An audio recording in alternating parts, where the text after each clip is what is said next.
was in a bad way in school most of the time because I felt like they didn't know my experience or they couldn't help me. It was just a big mix and a really unhealthy environment for me as a kid, and that's kind of what led me into getting into some stupid shit. Like I felt like I had nowhere else to kind of turn to.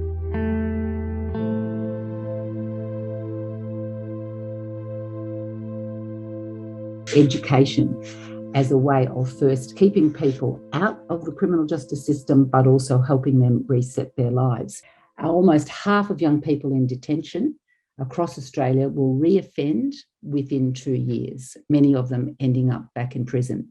That's a definition of a system that doesn't work. We really have to do better if we want to help young people who are coming out of detention.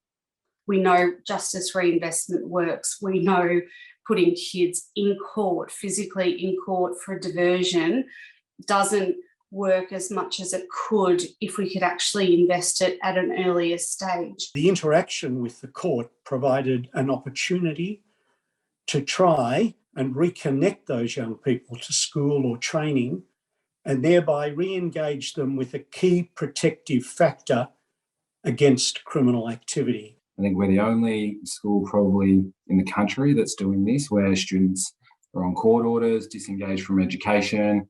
It might be a little bit different to the mainstream way of teaching where they must comply, but it's actually trying to empower the voice of our students.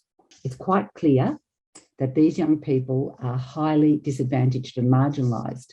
They're complex and intersecting problems that present at much higher rates than what we see in the wider community. They might not have never had an opportunity for independent living. So it's a lot of working through, understanding their trauma, the underlying factors, the emotional triggers that have contributed to some of the challenges and difficulties that they've experienced in their life.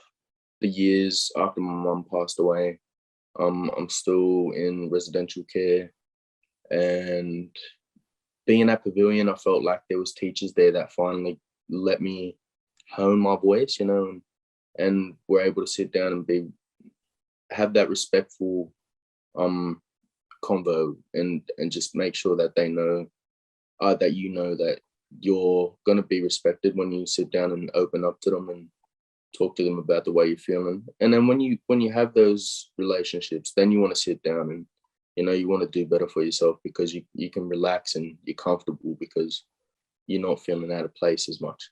It's not uncommon for our students to walk around the staffing office, and they will quite often take about 5 minutes upon entry to walk around and shake everybody's hands. That's a culture of safety and a value of welcoming that we've really tried to promote, and that's become common practice now. Something that was a constant throughout that whole time, and the theme of today is education.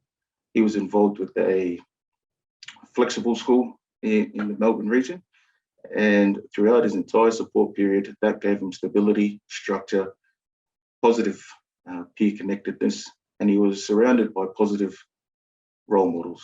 We set up Worth a Second Chance as a campaign because it's really important that it's not just people like me or Judge Grant or Laura Chip, for example, who are speaking up and advocating, but all of us as citizens to talk about the kind of society that we want and how we want our young people to be treated.